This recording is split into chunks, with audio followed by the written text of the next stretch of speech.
যাদের ধন সম্পদ আছে, তাদের ছেলে মেয়েরা ভালো ভালো স্কুলে পড়বে, তারা সব সুযোগ সুবিধা পাবে। আর আমার দেশের কৃষক শ্রমিক যারা এই দেশের সম্পদ তৈরি করে, তাদের সন্তানরা ঠিকঠাক মতো লেখাপড়া করতে পারবে না, তাদের স্কুলগুলো ভালো হবে না, তাদের খেলাধুলার ভালো আয়োজন থাকবে না। এইটা কি ন্যায়সঙ্গত? এইটা কি সম্ভব?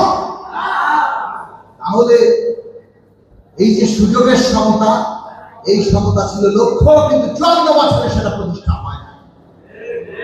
মানবিক মর্যাদা মানে যে মানুষ এই দেশের নাগরিক, তার মর্যাদা থাকতে হবে, রাষ্ট্র তার মর্যাদা দেবে।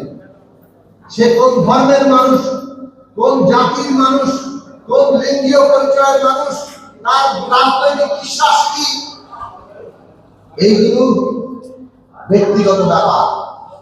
ওই ব্যক্তি যদি অন্যের উপরে কোনো জবরদস্তি না করে, কোনো অন্যায় না করে, তাহলে তার পরিচয়ের কারণে, তার বিশ্বাসের কারণে তাকে কোনো ক্ষতি করা যাবে না।